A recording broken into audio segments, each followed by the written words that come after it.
If you have a data center here that has to dissipate heat, and if next door you have a building that needs some heat, or even a small industry in food and bev, they need heat, they don't need very high temperatures. Is it because all of the projects were just too big? And does this mean that we hit a brick wall, or does it mean that innovation goes a little bit smaller, maybe more underground? I've seen many of these projects, example, green hydrogen project, where people wanted to develop green hydrogen project, but they had no clue about the source of green electricity, and they had no clue about who would purchase their green hydrogen. Eric Koenig is the longtime former strategy director for Schneider Electric's oil and gas segment, dedicated to helping the energy and chemical industries transition to a greener, more sustainable future. With over 30 years of experience in industrial automation, energy systems, and global strategy. If you have the option to pay a premium for green fuel, maybe you'll do it, but you need to sell this business model, you need to sell this premium. You once told me that you were on a team that built a reference design for a 2 megawatt data center. 2 megawatt data center was a breakthrough. We had one, and we had a second request from the customer, and we said,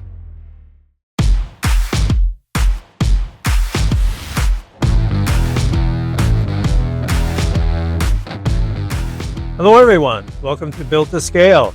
Today we're pleased to have join us Eric Koenig, who has served in a number of positions at Schneider Electric, including Vice President of Strategy. A $38 billion multinational Fortune 500 company known for leadership in digital transformation, energy management, and automation. Welcome, Eric. Thank you. First, tell us about yourself and your background, Eric. Okay, so as you said, I've been for the last 12 years in charge of strategy for Schneider Electric's oil, gas, petrochemicals, and new energies business. Before that, I was in various strategy and marketing positions in the company. I totaled 35 years in that company. And before that, I have spent some years in various smaller companies, including a startup that we created with some friends. By trade, I'm an automation engineer with an MBA, and I'm retired since a couple of months, but I still follow the energy environment with a lot of interest.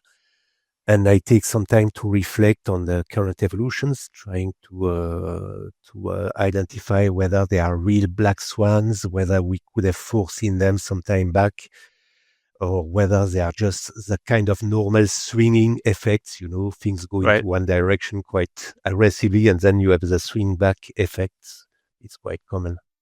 Well, let's take advantage of that, Eric, because you headed up strategy, but you also worked in innovation and in the business units. Perhaps we could flesh this out a bit. You could give us some examples of things that you found surprising, either in terms of how fast they progressed relative to expectations, or things that should have happened but did not. Yeah, I think I'm pretty amazed by the speed with which oil and gas companies are abandoning their green business and decarbonization objectives. Remember a few years back, Repsol first, and no one took them seriously, and then BP and some others committed to on the development of an ambitious decarbonization roadmap, and they are just dismantling all these roadmaps and hardly paying any lip tribute to decarbonization anymore. Why? It's because they've realized these businesses are not as profitable or are very different from their traditional ones. And also because subsidies and grants from governments are not as big or are not as long-term as they thought. So they just are getting rid of these businesses, downsizing. So maybe you could have a conclude a bit rapidly that decarbonization and green businesses are not profitable, which would be wrong. You just need to make sure that you do not rely on government incentives, on government money for your long-term strategy. The US has obviously totally shifted strategy. Europe is reprioritizing their funding on their short-term economy support, on security versus Russia, etc. So you really need to have some real support, real structural support on a strategy, and not just some government funding promises.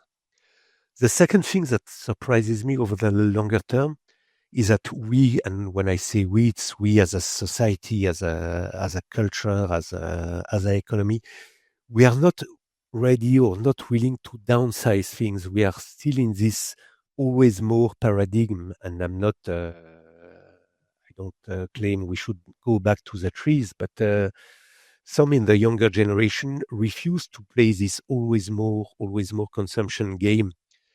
And I think we need to adopt at least part of this approach as a society. If I take a simple example, in my garage, I have a Golf, a Volkswagen Golf. I don't want to advertise it, but it's a good car. It's just twice as heavy as the Golf I had 40 years back. It has the same gasoline mileage. It's much more powerful, but it's twice as heavy. We need such heavy cars.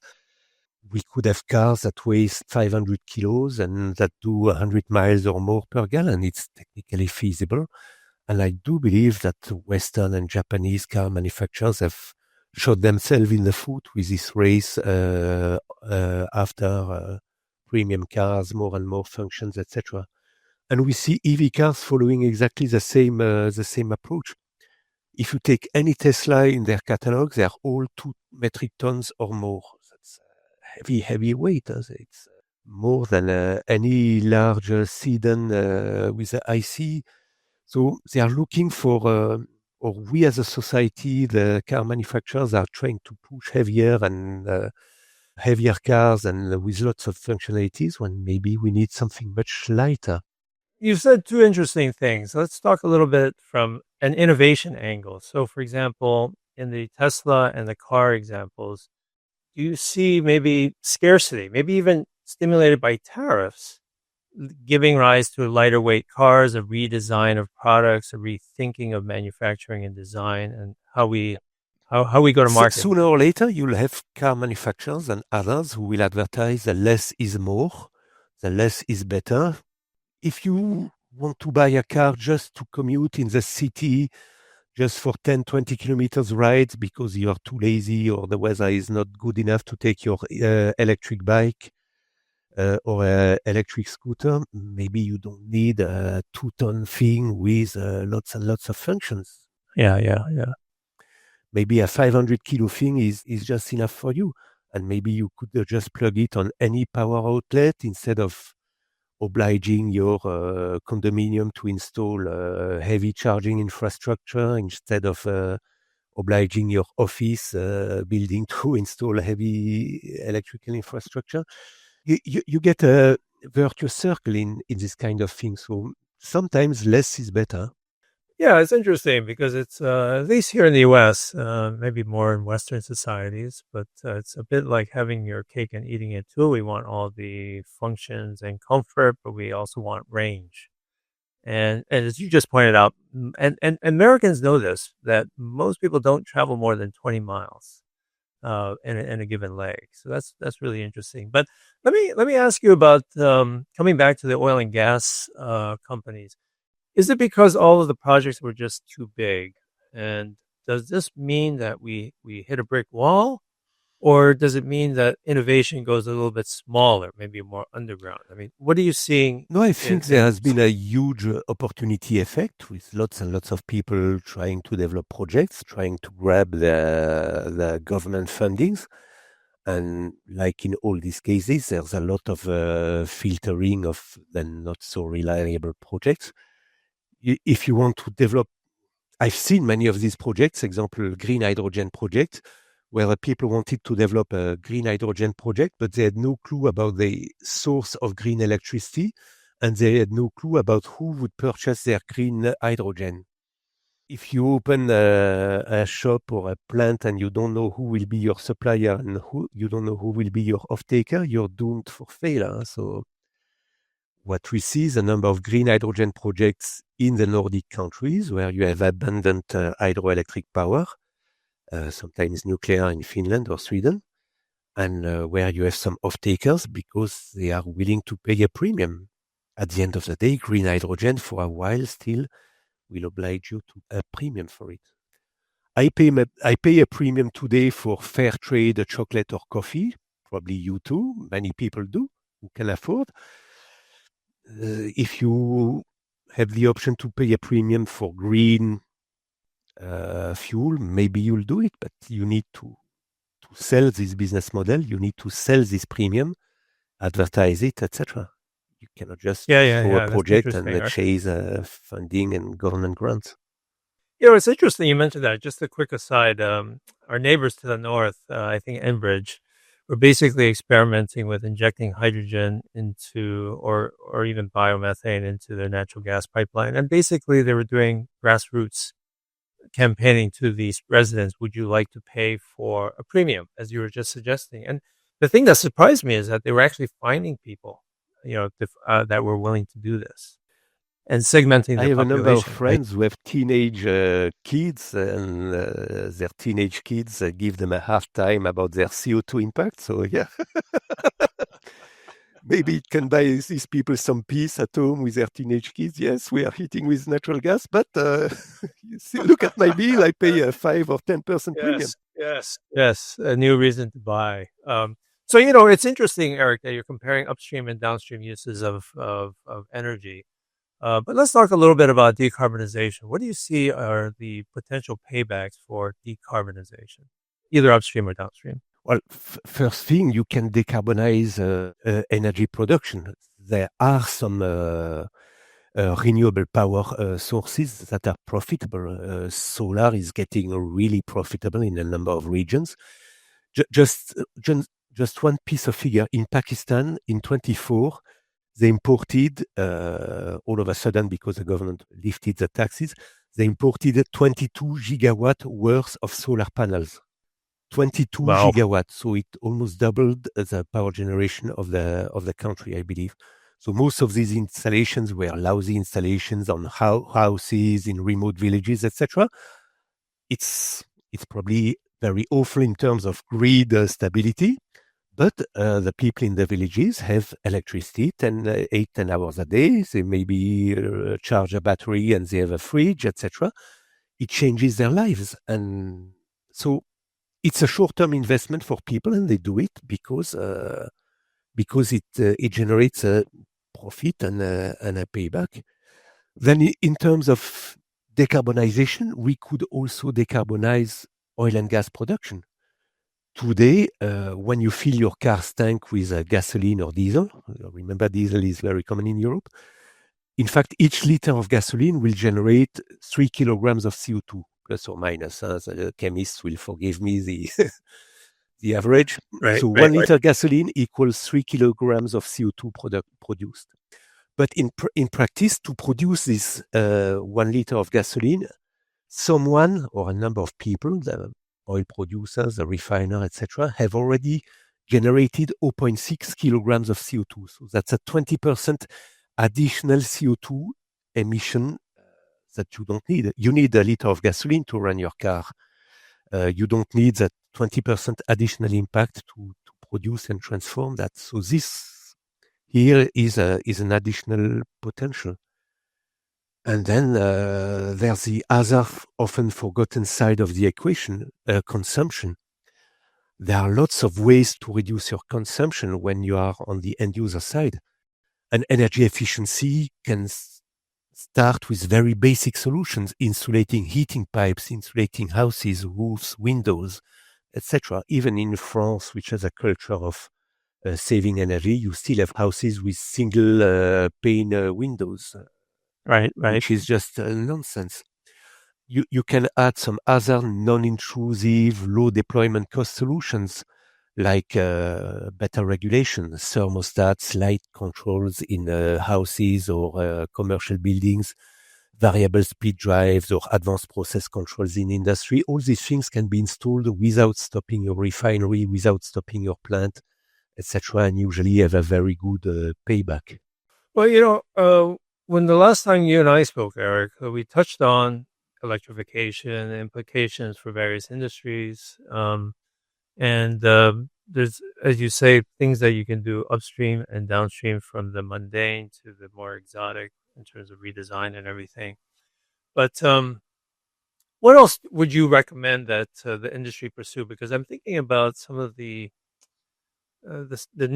recent news, in that even things like behind the meter services can be very informative, both to the homeowner as well as to the grid operator, as well as to AI and data centers. I don't know if you have any thoughts on that. Well, there are sometimes very simple things that we can do. There are probably half of the electric motors in the world which are not equipped with a variable speed drive when they could. In Schneider, we had developed an interesting offer of VSD as a service. The idea was to identify the largest electric motor in a plant that could make use of a VSD, meaning the motors that do not run 100% of the time at 100% rating, but those where the usage and the power varies over days and hours. And we offered, we would identify their electricity consumption and costs per year, and we would offer to install the VSD and power the application and pay for the electricity bill for this motor for 5 years at 90% of the initial electricity cost. And after 5 years, the customer would keep the motor, VSD, and all the installation and all the benefits to themselves. And you know what? It didn't work. Well, it did work because we convinced the customer that installing a VSD was a good idea, but they would pay the investment by themselves. So we would sell the VSD, but not the VSD as a service offer. It was only a half success.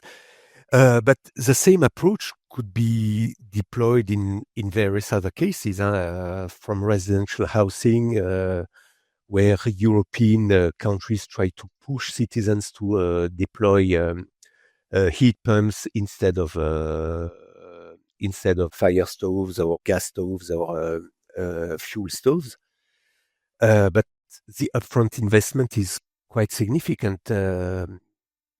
You could imagine various other power as a service, energy as a service approaches. And by the way, we, in a JV with Carlyle called Alpha Structure, we had developed a power generation as a service approach. And this one works quite well because the upfront investment is quite significant. So customers are interested in saving $100 million worth of energy power generation investment and just paying for their energy as they go. And in addition, we make sure that we optimize their energy consumption. You know, it's interesting. I once had a conversation with VP of Strategy at SemCorp in Singapore. And one of the things he noted was that the world is moving towards mega cities.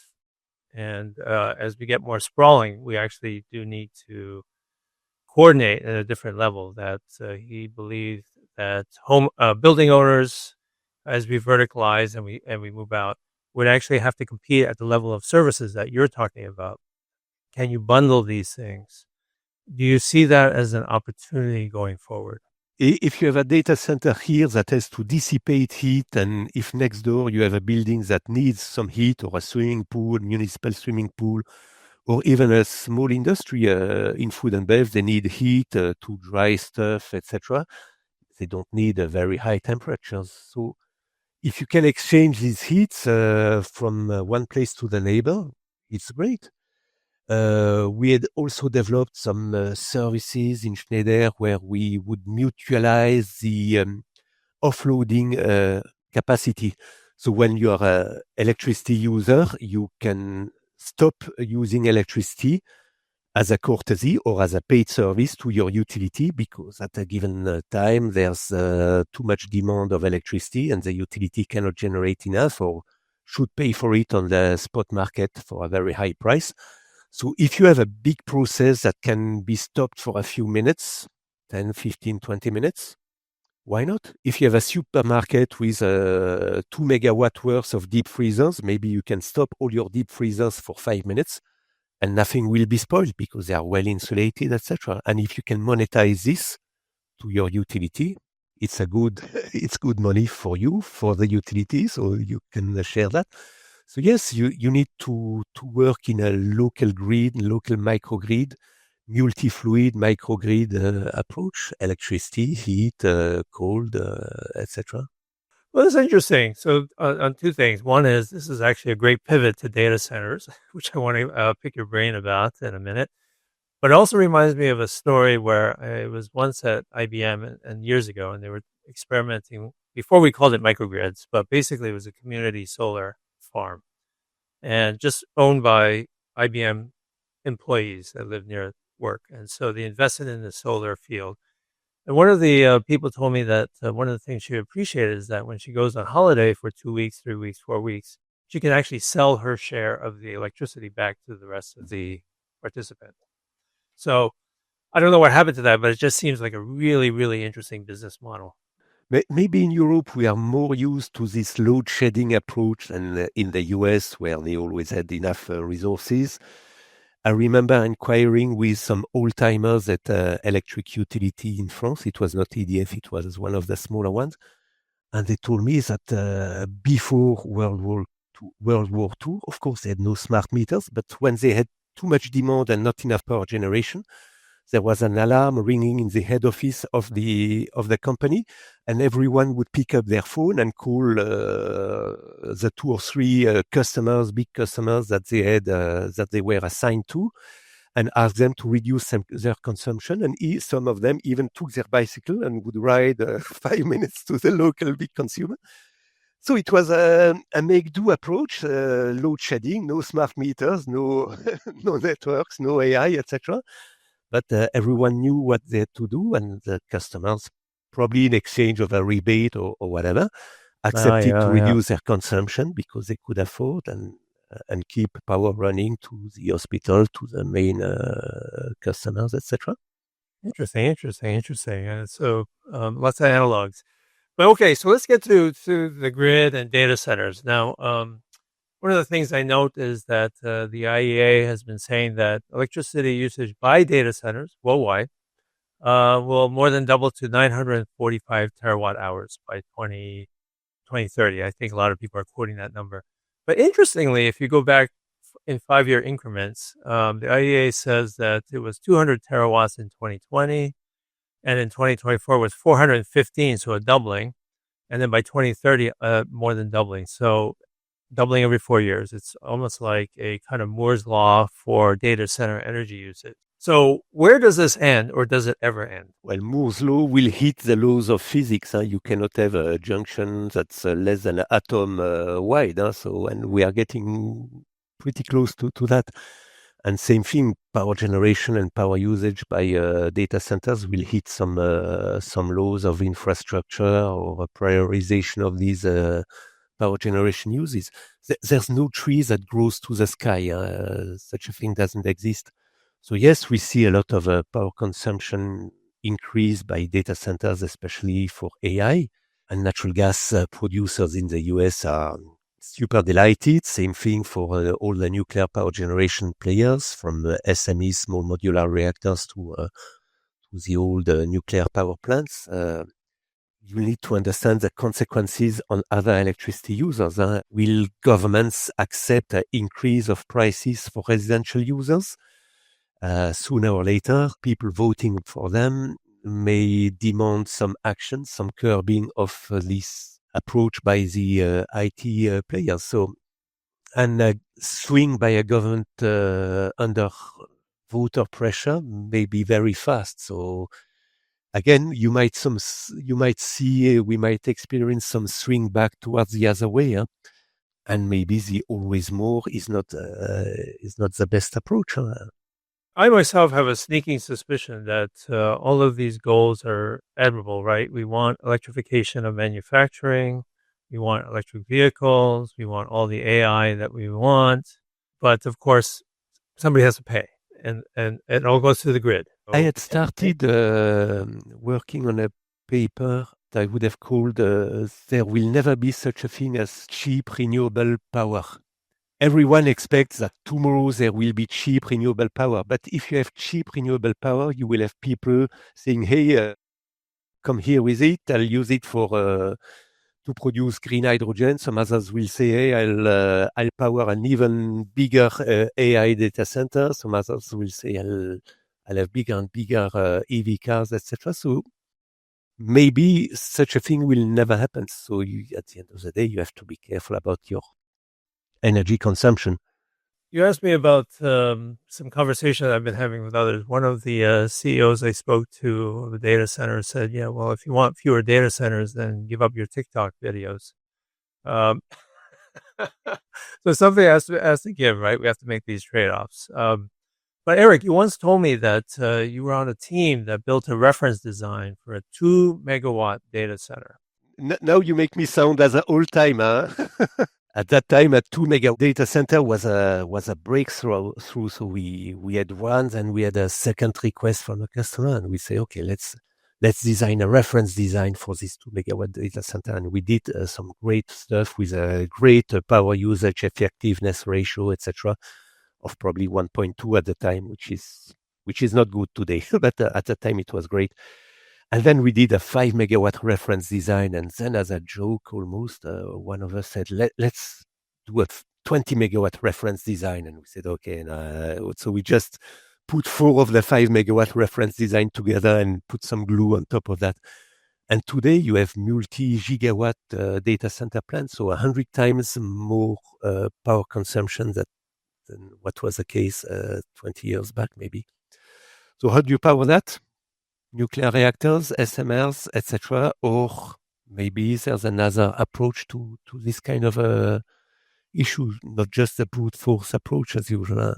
I think we need to think out of the box. Maybe the processors, the algorithms can be optimized. Have we really worked on that, or maybe have the AI companies just thrown brute force more and more processors at their problems, at their issues? Then a large fraction of the power is used in cooling. Do we really need to install these data centers in Texas or in the UAE? I know there are data sovereignty issues, but maybe you can get to an agreement with Iceland or Norway, etc., and have an exemption of this data sovereignty request. Maybe this food that you produce can be used for something else, as I mentioned, heating the local municipal swimming pool, food processing, etc. Maybe you can install your data center on a barge in the sea and use deep sea water. Maybe you can even install it in a submarine. And maybe you want to remember that solar power when there's a lot of sun is usually cheap. It will be much more expensive at night because you need to use batteries. But if you could move your data center from one region to the next every 8 hours, you would always benefit from cheap solar power. So today, phone support companies do that to benefit from daytime employees instead of nighttime employee tariffs. So it's a light investment for them. Installing 3 data centers across the planet is maybe a bigger investment, but these energy costs will be higher than the infrastructure costs. People will have to consider that. Yeah, I like the idea of rethinking brute force approaches. I mean, if you listen to Meta, they're talking about their Titan superclusters, where everything's a gigawatt here, a gigawatt there, and we have to connect them to actually create these super centers. What you're arguing for is kind of a disruptive innovation in the sense of thinking small, modular, and parallel. And I like that because I was just talking to somebody in Singapore about how to manage heat in a tropical area that has high heat and humidity. And he said, well, we are investing in looking at chilling technology, cooling technologies, metal oxide frameworks, phase change materials. And so it's sparking a lot of underlying innovations, right? And so coming back to your comments about, brute force, I mean, what more could we be doing to stimulate innovation, investment, research? There's how do you actually position the data centers, where you position them, but do you see any direct effects in terms of downstream innovation? Well, yes, you need to always think outside the box and take all the elements in the energy value chain. Where can you optimize? Do you need this energy value chain, or can you change things? And then there will be innovation in various topics. It can be marginal, incremental improvement of this and that. Better components, a better transformer, power transformer, good ones have 1% better performance than the low quality ones. 1% on a 10 megawatt power transformer starts to be something. Then can you vary your time of use over the day? Because obviously cheap electricity happens 8 hours per day, or when the wind is blowing on the North Sea and Baltics, but it doesn't happen all the time. So if you are willing to adjust your consumption, it's okay. My wife makes a point to switching on the washing machine only during the low tariff times. I could perfectly afford a couple of cents difference. That's not the question, but she makes a point of it. If we start doing it as individuals, as a society, as companies, there's probably potential in this other part of the equation: consumption, demand, energy efficiency, etc. It's interesting you mentioned that. I once had a conversation with, I think, Eric Rose at IDEO, and he said, yeah, it's really a question about informational awareness. And one of the things that they were trying to build were kind of internet connected devices that just through very simple color coding would tell you when electricity was expensive or less expensive. And he said you could take any kind of variable as long as there was a decision, a binary decision wrapped around it, and actually just create these environmental cues so that we're constantly reminded and you innovate behavior. Okay, well, that's all we have time for today. But for everyone out there, Eric has thought a lot about and worked extensively in materials and circularity. And that will be a subject for another conversation on another day. But in the meantime, it's been a delight to speak with you here, Eric. Thank you very much. You're welcome. And if you'd like to talk more with Eric or us, please contact us via our website, futurescalex.com. Thank you. Thank you.